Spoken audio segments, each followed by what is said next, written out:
Grandes coisas fez o Senhor por nós, por isso nós estamos felizes, amém? Que bom nós estarmos aqui na casa de Deus, que bom que você está conosco aqui. Deus seja louvado pela sua presença. Eu gosto muito de dizer e eu oro para que você possa receber o abraço de Jesus aqui nesta manhã, aqui na igreja. Talvez você está aqui preocupada com coisas que aconteceram durante a semana, com algum relacionamento que não deu certo. Talvez você está aqui triste por alguma coisa. Então sinta o abraço de Jesus hoje com você. Você veio aqui, você o procurou, e Ele prometeu: quem procura acha, né? Achareis, buscareis e achareis, não é isso? Então nós estamos aqui hoje. Louvado seja Deus pela sua presença aqui, que você se sinta bem aqui em nosso meio. E obrigado aqui aos jovens aqui pelo louvor, pelos hinos tão inspiradores, não é? Pelos hinos tão inspiradores. Muito obrigado pela dedicação de vocês aqui do louvor, viu? Muito bem. Diz que ao chegar em casa, a mãe perguntou para o filhinho de 6 anos qual o momento da igreja que ele mais gostava. E ele disse: eu gosto mais do culto. E a mãe assustou assim: você gosta mais do culto? Por que você gosta tanto do culto? Falou assim: porque aquele momento é o momento que todo mundo fica em silêncio e eu posso dormir por uns 40 minutos sem ser incomodado por ninguém. Então, nós viemos aqui e vamos estudar a palavra de Deus, viu? Você está preparado para ouvir? Temos algumas coisas interessantes para vermos hoje aqui, viu? Um dos tópicos que nós vamos ver hoje é: por que existem tantas religiões no mundo?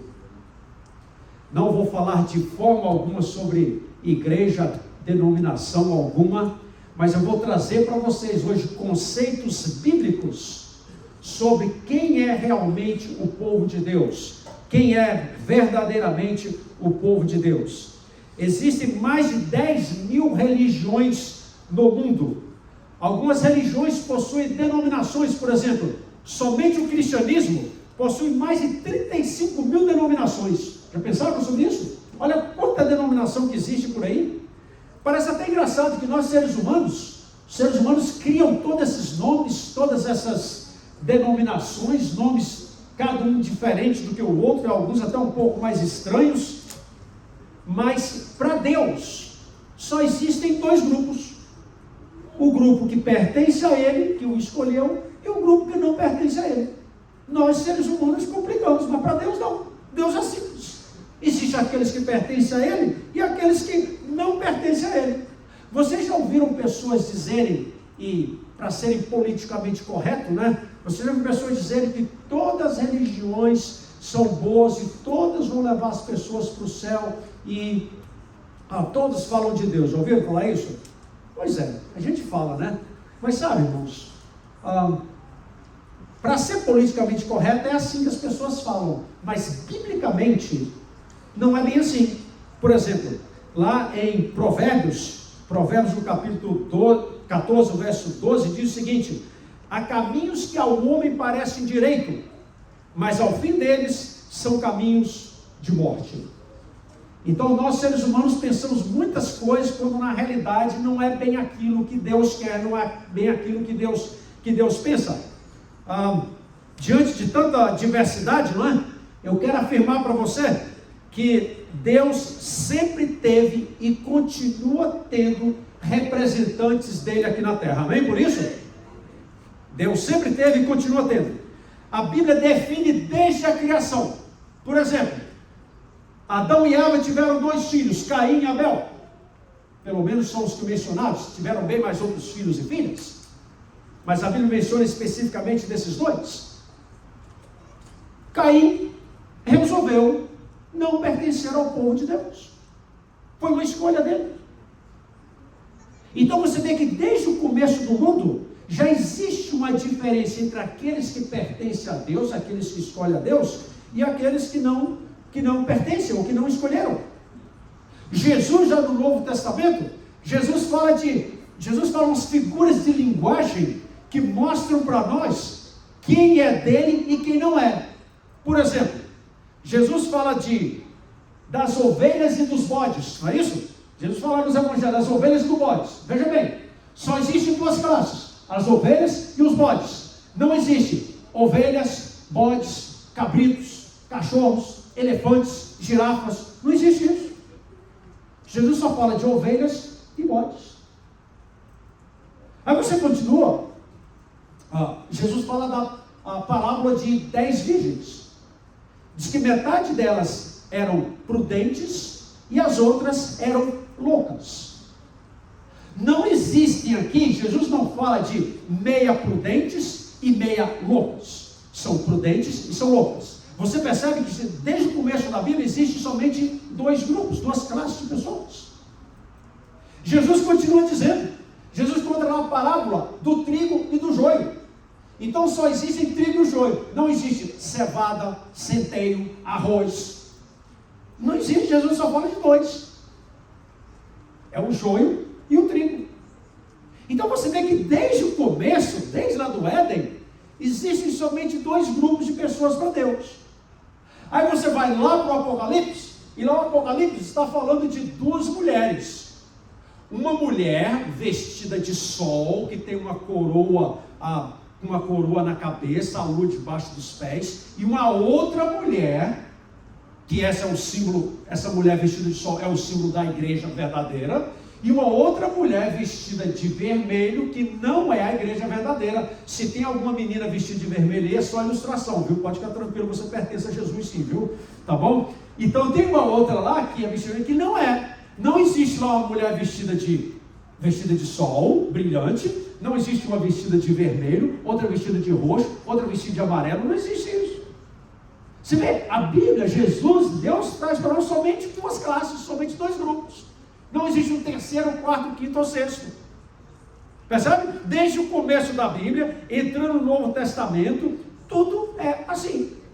E aqui na terra, existe aquele povo que é de Deus e aquele que não é de Deus e por uma escolha própria deles.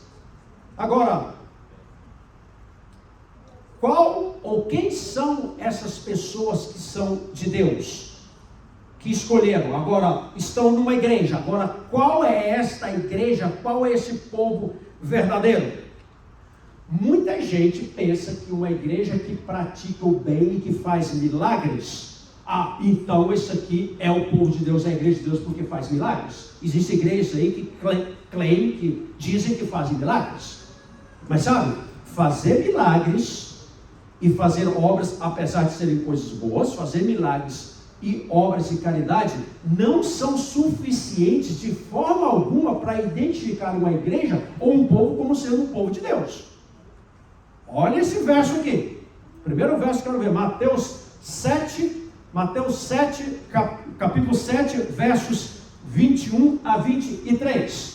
Nós colocamos aqui, eu tenho aqui a passagem, passou muitos que de uma vez só, não é? 7, 21, ok, muito bem, exatamente, está esse aqui, Mateus 7, 21, olha o que diz: nem todo que me diz Senhor, Senhor, entrará no reino dos céus, mas aquele que faz a vontade de meu Pai que estás nos céus. Olha o que Jesus está falando. O verso continua, o texto continua, olha o verso 22, muitos naquele dia hão de dizer-me, Senhor, Senhor, porventura não temos nós profetizado em teu nome? Em teu nome não expelimos demônios? E em teu nome não fizemos muitos milagres? Olha que coisa forte isso daqui. Profetizou no nome, expeliu demônios, fizeram milagres. Você já viu uma coisa, você já pensou numa coisa mais poderosa do que expelir demônios? Eu não sei quantos de vocês tiveram que a infelicidade de ver uma pessoa endemoniada. É horrível. E está esse grupo de pessoas aqui, dizendo isso aqui, olha, profetizaram no nome de Jesus, expeliram demônios, fizeram milagres. Olha como continua o texto. Então lhes direi explicitamente, nunca vos conheci, apartai-vos de mim, os que praticais a iniquidade. Uau! Faz milagres, fala o Senhor, Senhor, expulsa o demônio. Irmãos, é uma coisa muito poderosa.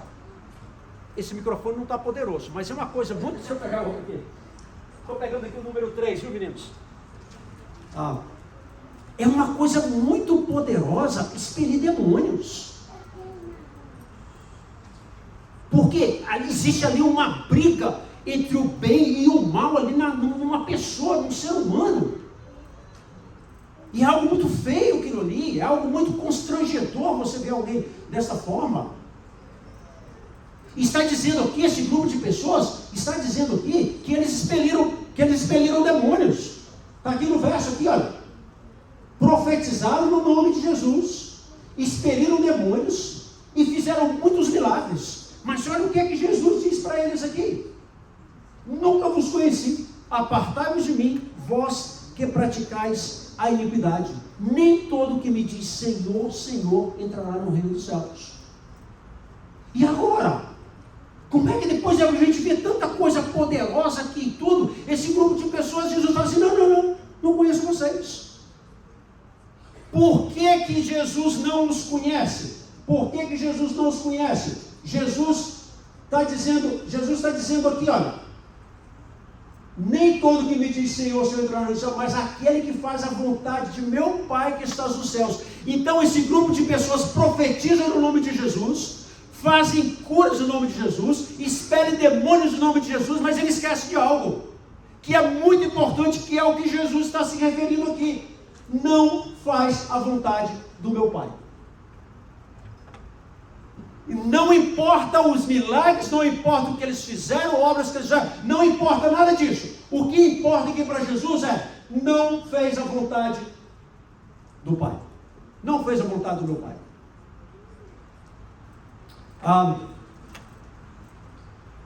O que é fazer a vontade do Pai? O que Jesus está querendo dizer com fazer a vontade do Pai? O que significa isso? Significa falar o que está na Bíblia e viver aquilo que está falando ou aquilo que está na Bíblia. Isso é a vontade do Pai. Esta é a vontade de Deus. Deixa eu dar um exemplo para vocês aqui. Nós brasileiros, a gente gosta muito de futebol, de soccer, né? Ok. Então, tem gente aqui que torce para Flamengo. Tem flamenguista aí, não tem? Eu sei que tem. Todo lugar tem. Tem um lá que assumiu.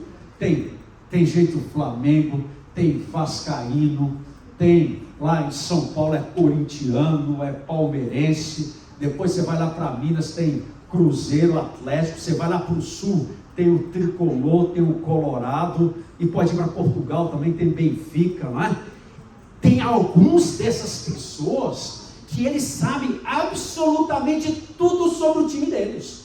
Eles sabem quantos jogadores, a idade dos jogadores, eles sabem todos os campeonatos que o time ganhou, eles conhecem absolutamente tudo sobre o time deles e argumentam com você com uma paixão tremenda, porque ele quer mostrar que sabe tudo sobre o time dele.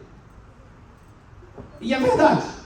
Agora eu pergunto para você, o fato dele saber tudo sobre o time dele, quer dizer que ele está em forma e pode jogar? Não quer dizer. Primeiro, porque ele não treina como os jogadores treinam.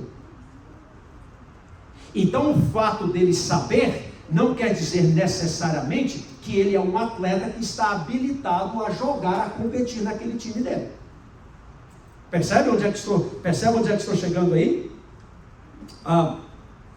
Se você não está com a Bíblia, porque você está seguindo aí o que eu estou colocando aí na tela, mas continuando esse capítulo aqui, esse mesmo capítulo 7 que nós acabamos de ler aí, continuando esse capítulo aqui, existe aqui Jesus contando a parábola de dois homens, um homem sábio e um homem louco, um homem nécio. Jesus está falando que este homem sábio, ele constrói uma casa, e ele constrói essa casa na rocha. O nécio, aquele que não é sábio, ele constrói a casa dele na areia. Aí o que acontece? Vem a tempestade, está aqui nesse mesmo capítulo, viu? Um pouquinho, uns versos mais à frente, depois que nós lemos aqui, esses textos aqui. E Jesus está falando desses dois homens. Aí vem a tempestade. Quando a tempestade vem, aquele que construiu a casa na rocha, a casa permanece firme, porque foi construída na rocha. Agora, aquele que construiu a casa na areia, veio a tempestade e a casa tombou. Agora deixa eu fazer uma pergunta para você. O fato desse homem sábio saber que ele tinha que construir a casa na rocha, O fato dele saber, mas se ele resolvesse construir essa casa na areia, o fato dele saber que teria que construir na rocha, mas ter construído na areia, a casa dele continuaria de pé quando viesse a tempestade? Não, não continuaria. Porque mesmo sabendo que tinha que construir na rocha, ele construiu na areia. E quando veio a tempestade, o vento derrubou a casa dele. Apesar dele saber que tinha que construir na rocha, mas ele construiu na areia.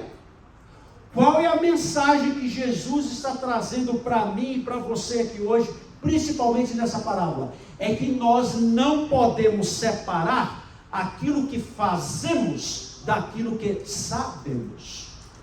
Não podem separar essas coisas. Aquilo que fazemos daquilo que sabemos.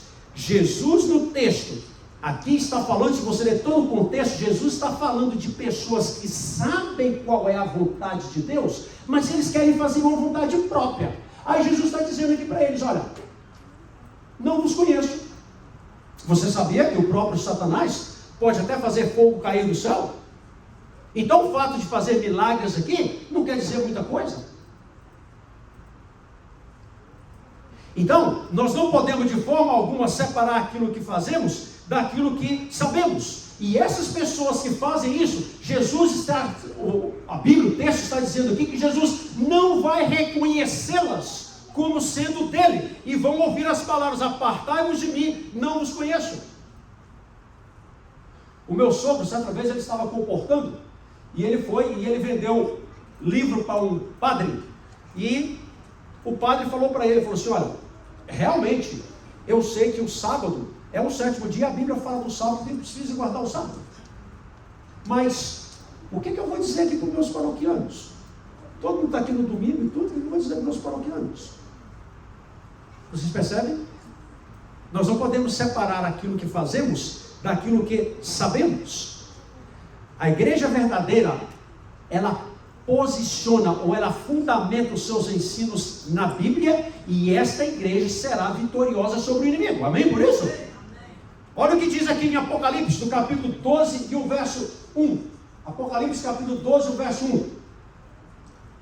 Viu-se um grande sinal no céu, a saber, uma mulher vestida de sol, com a lua debaixo dos pés e uma coroa de 12 estrelas na cabeça. Você não precisa saber de Apocalipse, você não precisa saber de profecia, para você entender que isso daqui está falando exclusivamente da igreja, que é uma igreja, simplesmente pelo fato dela estar com uma coroa, isso denota que ela é vencedora, porque somente pessoas vencedoras vão usar uma coroa. Então aqui está falando de uma igreja que ela é radiante, porque ela está vestida de sol. Não quero entrar em detalhes aqui de interpretação aqui, não é? Mas vestida de sol, e ela tem uma coroa na cabeça. Então está falando aqui de uma igreja que é uma igreja vitoriosa. Aqui nós continuamos aqui, nesse texto aí, falando dessa igreja que é vitoriosa. A gente lembra aqui que no Jardim do Éden, a mulher, você sabe que é igreja, não é isso? No Jardim do Éden, você lembra, você sabe muito bem, que quando entrou o pecado, Deus falou uma coisa para a mulher e para a serpente. É um verso aqui à frente. Olha o que foi dito lá no Jardim do Éden. Porém, inimizade, Deus falou para a serpente, porém inimizade entre ti e a mulher. Essa inimizade não era simplesmente entre a serpente e Eva. Essa inimizade era entre serpente, Satanás e a igreja. A mulher é a igreja. Então, continue comigo aí que você vai ver que coisa interessante nós vamos chegar aqui agora. Aí diz, continua o verso, tu lhe ferirás o calcanhar. Quem ferirá o calcanhar? A serpente. Tu lhe ferirá o calcanhar, mas esta, ou seja, a mulher, lhe ferirá a cabeça. Quem é a mulher? É a igreja. A serpente poderia perseguir, poderia ferir o calcanhar da igreja, da mulher, mas a mulher iria ferir a cabeça da serpente. Um ferimento no calcanhar, a pessoa sobrevive. Agora, uma batida, uma esmagada na cabeça, a pessoa não sobrevive. E esta mulher aqui tem a interpretação de Maria, que foi Jesus. Jesus foi crucificado e foi lá na cruz que surgiu a igreja. A igreja surgiu na cruz através de Jesus. Naquele momento, quando Jesus morreu, Satanás foi derrotado. Então a mulher aqui não é simplesmente Eva, mas mulher igreja. Portanto, a igreja verdadeira, a igreja de Deus, ela será vitoriosa contra os ataques do inimigo. Existem situações, existem denominações aí, que eles falam sobre Jesus, mas vivem com um pensamento próprio. Olha só que interessante isso aqui. Olha esse verso aqui. Isaías capítulo 4, verso 1. 7 mulheres naquele dia lançarão mão de um homem, dizendo: nós comeremos o nosso próprio pão e nos vestiremos as nossas próprias vestes. Tão somente queremos que sejamos chamadas pelo teu nome. Tire o nosso opróbrio. Eu vou dar para você 2 interpretações disso aqui, desse verso aqui.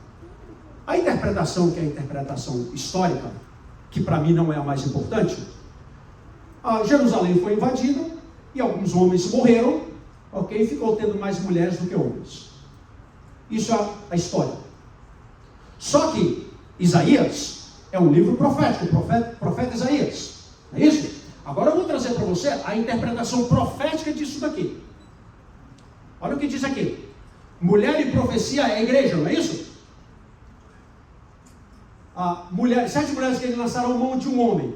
Mulheres, igreja. Homem. Quem é esse homem? É Jesus, é o noivo. Ele é o marido, ele é o esposo, ele é o noivo.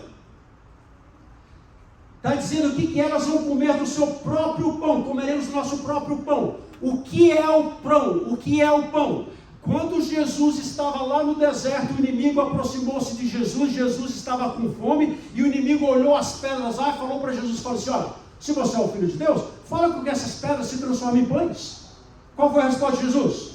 Nem só de pão viverá o homem, mas de toda palavra que procede da boca de Deus. O que é o pão? O pão é a palavra. Qual é o pão do cristão? Qual é o pão espiritual? É a Bíblia. Esse é o pão. Esse é o pão. Esse é o pão espiritual. Então o que está acontecendo aqui? Mulheres, igrejas, lançarão mão do noivo, lançarão mão de Jesus e vão dizer para ele o seguinte: nós comeremos do nosso próprio pão. Ou seja, nós temos a nossa própria doutrina. Nós vamos viver de uma maneira que nós achamos melhor viver. Nós vamos entender a Bíblia, nós vamos alimentar do pão que nós queremos. Nós não precisamos do teu pão. E eles vão mais além. Nós não precisamos também aqui das suas vestes. Nós não precisamos das suas vestes de justiça. Nós vamos usar as nossas próprias vestimentas, a nossa justiça própria. Nós não precisamos da sua. Portanto, vá com a sua Bíblia para lá. Nós temos o nosso próprio pão, nós temos a nossa própria doutrina e nós não precisamos das suas vestimentas de justiça, porque nós temos a nossa própria justiça. Mas nós queremos uma coisa: nós queremos ser chamadas de igreja cristã. Nós queremos ter aqui o teu nome. Irmãos, eu me arrepio com isso. Eu espero que você esteja acompanhando o pensamento. Eu me arrepio com isso. Por isso que existe no mundo mais de 35 mil denominações cristãs, somente no cristianismo. Isso aqui não está falando, isso aqui não está isentando nós como povo, como igreja, não. Porque mesmo na igreja adventista tem pessoas que estão na igreja adventista, mas estão querendo comer o próprio pão deles. Não querem também a justiça de Jesus, querem a sua justiça própria, o seu próprio orgulho, a sua própria independência de Deus. Ninguém está isento disso. Não existe denominação, igreja isento dessa possibilidade.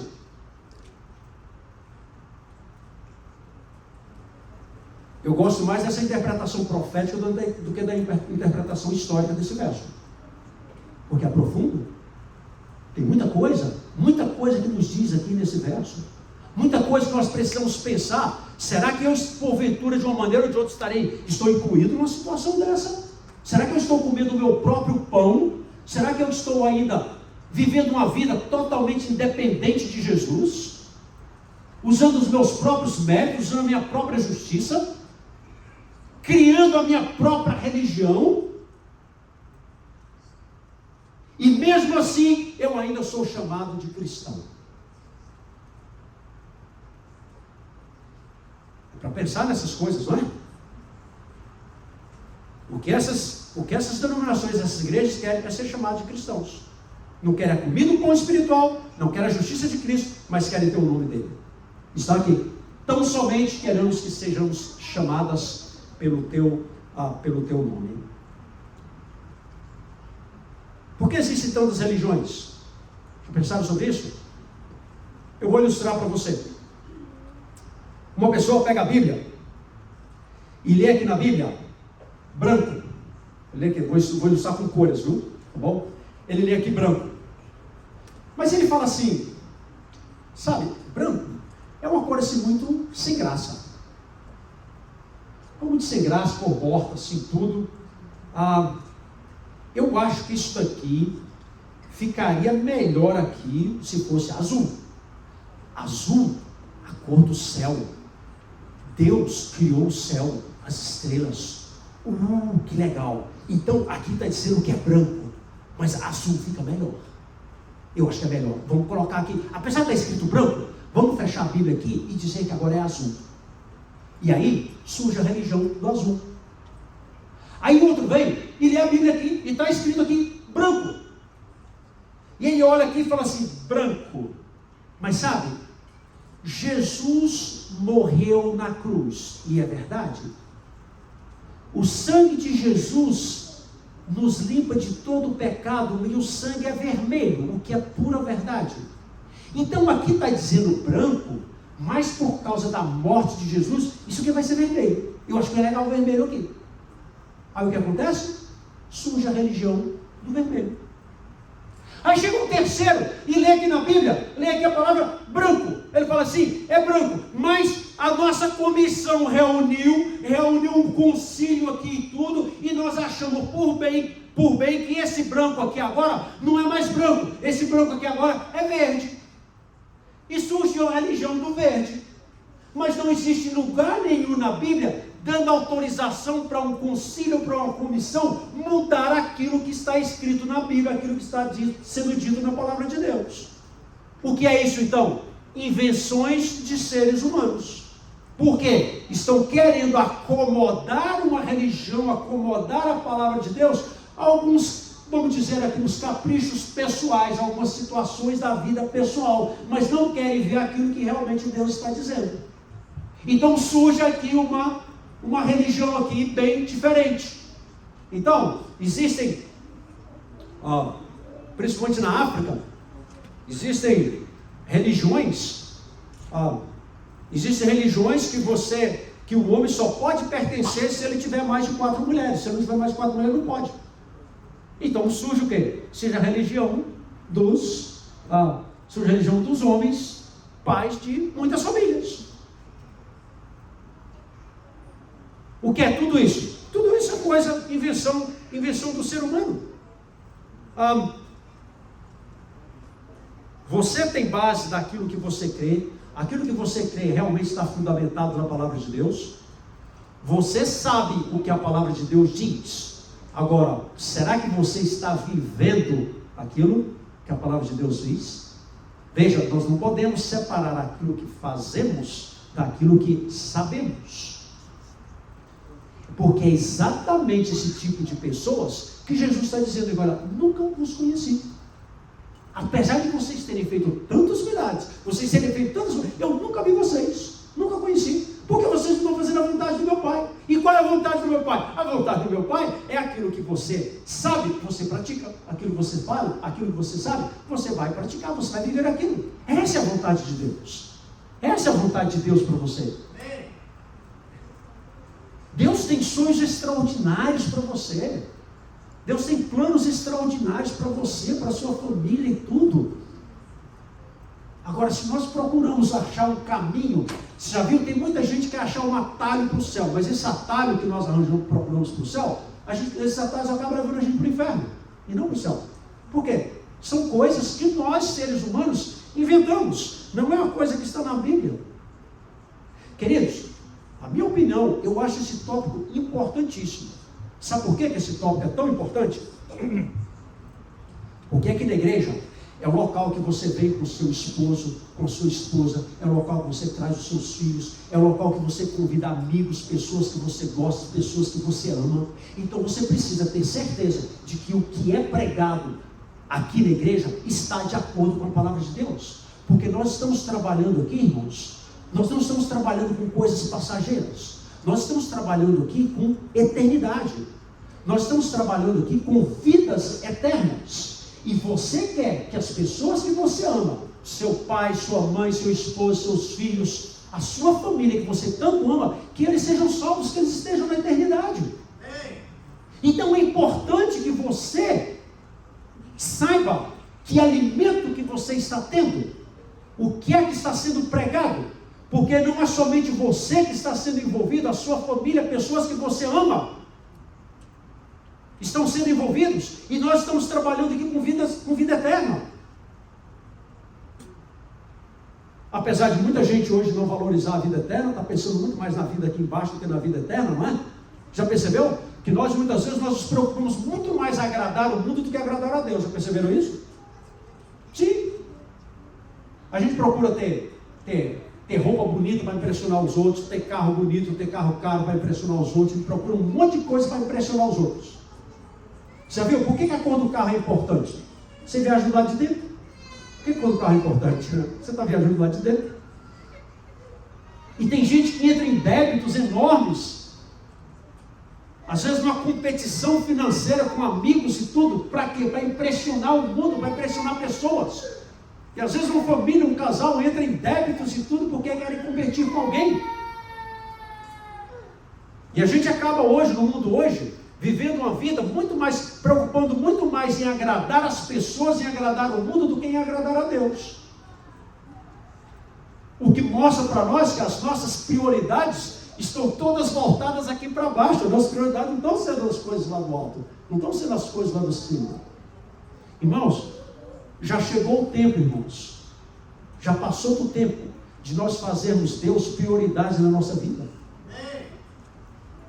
Nós precisamos disso. O mundo, irmãos, está ficando cada vez mais complicado.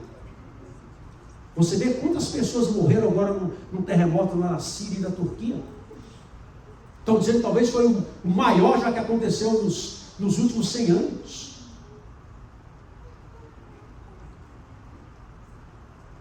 Existem crimes hediondos acontecendo no mundo hoje, crimes cometidos de uma tal forma que parece que nunca haviam passado na mente de um ser humano, estão acontecendo nos dias de hoje. São guerras que nós já nem sequer nos afrontam mais, nós já acostumamos com isso. Uma guerra sem razão nenhuma, está lá na Rússia com a Ucrânia. Por que essa guerra? Tudo do coração humano. Sabe, irmãos, a Bíblia fala para nós que vai estar chegando o tempo em que os 4 anjos que estão segurando os 4 cantos da terra, a terra não é quadrada, viu? É simplesmente pontos norte, sul, leste, oeste. Esses 4 anjos que ainda estão segurando, irmãos, estão aos poucos, estão soltando esses cantos da terra. E quando isso acontecer, irmãos, a terra toda vai estar entregue ao poder do inimigo. E as coisas ruins que acontecem hoje vão acontecer muito mais, com maior intensidade, e a destruição vai ser enorme. E nós, às vezes procuramos ainda ficar procurando, nós às vezes procuramos uma maneira própria de ganharmos a salvação, quando aqui está a salvação. Jesus falou: eu sou o caminho, a verdade e a vida. Ninguém vem ao Pai se não for por mim, se não for através de mim. Jesus é o caminho. Jesus é o caminho. Ele é a salvação. Perceba que não falei em nome de nenhuma igreja, de nenhuma denominação. Mas eu quero dizer para você por que eu sou adventista. Eu sou adventista não é porque os meus parentes, os meus pais, irmãos e demais familiares foram e continuam sendo. Eu não sou adventista porque simplesmente sou um pastor adventista. Eu não sou adventista porque a igreja tem organizações, tem universidades, tem muitas coisas, muitas instituições famosas, conhecidas no mundo todo. Sabe por quê? Eu não sou adventista por causa disso, porque nome de denominação, placa de igreja não salva ninguém. Quem salva é Jesus. Somente Jesus salva. Mas Jesus traz as pessoas que Ele salva e as reúne no local chamado igreja. A igreja é a organização de Deus que Ele traz as pessoas lá do mundo, que Ele salva as pessoas e Ele reúne as pessoas na igreja. Mas quem salva é Jesus. Nome, placa de igreja foi inventada por seres humanos. Isso daí, pode inventar o nome que for, pode colocar o nome que for, é indiferente o estranho. Porque na realidade a salvação vem de Jesus. Eu sou adventista porque até hoje ninguém pode mostrar na Bíblia que as doutrinas que nós cremos estão erradas. É por isso. Eu não estou preocupado com o nome de igreja, não estou preocupado com como surgiu a igreja, eu não estou preocupado com nada disso. Agora, que está seguindo a palavra de Deus, irmãos, isso aí é básico se nós quisermos fazer a vontade de Deus. Se nós não quisermos, irmãos, ouvir as palavras de Jesus, nunca vos conheci. Mas eu ajudei tanta gente, eu fiz tanta obra de caridade, fiz tanta coisa bonita, parabéns para você, mas eu não conheço você, eu não sei quem você é. Por quê? Porque você não fez a vontade do meu Pai. E a vontade do meu Pai é você pegar a palavra dele e o que ele está dizendo, você seguir. Não tem como você separar aquilo que você faz daquilo que você sabe. E isto é fundamental para que nós tenhamos uma consciência tranquila e tenhamos um relacionamento aqui, um relacionamento aberto com o nosso Deus e com o nosso Pai. Qual é a igreja certa? O título do sermão é aquela igreja que segue aquilo que a Bíblia está dizendo por completo, porque existem situações que as pessoas tiram alguns textos e seguem somente aqueles textos, mas não seguem a Bíblia toda. A religião certa, a igreja certa é aquela que segue a Bíblia tanto do Velho quanto do Novo Testamento, e não somente partes dela para acomodar uma certa situação ou acomodar, vamos dizer assim, o estilo de vida que eu tenho. Esta é a igreja certa. Que o Senhor te abençoe, que o Senhor abençoe a mim também, para que ao estudarmos a palavra, nós possamos crescer no relacionamento com Ele. Existem muitos adventistas que são exclusivistas e pensam que somente eles vão para o céu. O maior engano seu. Existem pessoas sinceras que ao ouvir a voz, eles vão atender a voz do Mestre. E eles serão salvos. Amém. E pessoas que podem estar na igreja já há muitos anos, ouvir de Jesus, nunca conheci você, não sei quem você é. Por quê? Você nunca viveu aquilo que você sabia. Ficou simplesmente na teoria aquilo que você sabia e você nunca viveu aquilo que você sabia. Então você está em débito comigo, e muito débito.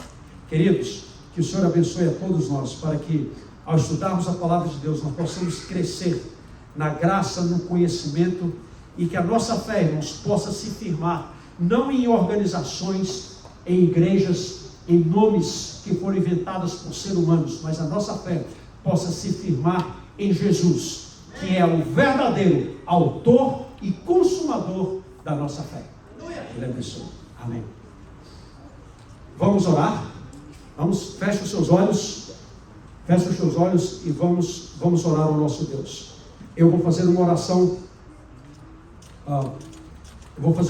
Que está aqui no livro de Efésios. Feche os seus olhos. Vamos orar. Ora, aquele que é poderoso para fazer infinitamente mais do que tudo quanto pedimos ou pensamos, conforme o seu poder que opera em nós, a Ele seja a glória, na igreja e em Cristo Jesus, por todas as gerações, para todo sempre. Amém. Amém.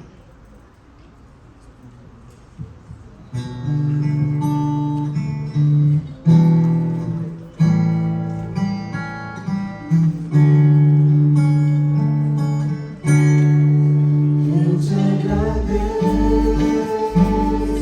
Senhor, pelo carinho, pelo amor, pelo cuidado que tens por mim. Toma minha vida em tuas mãos, meu coração vem transformar em Cristo um novo ser, cada vez mais.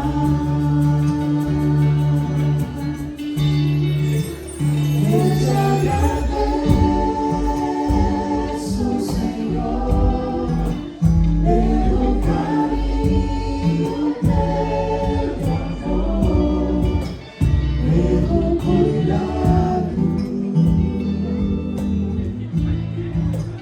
que tens por mim. Toma minha vida em tuas mãos, meu coração vem transformar em Cristo um novo ser, cada vez mais. Cristo te amo, tu és minha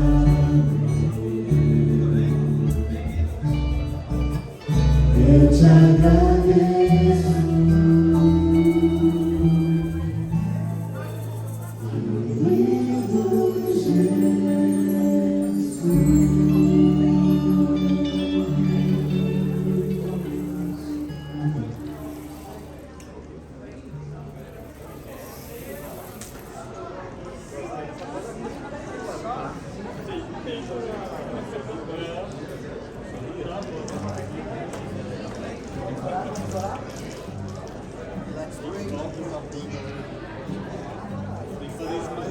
querido Jesus.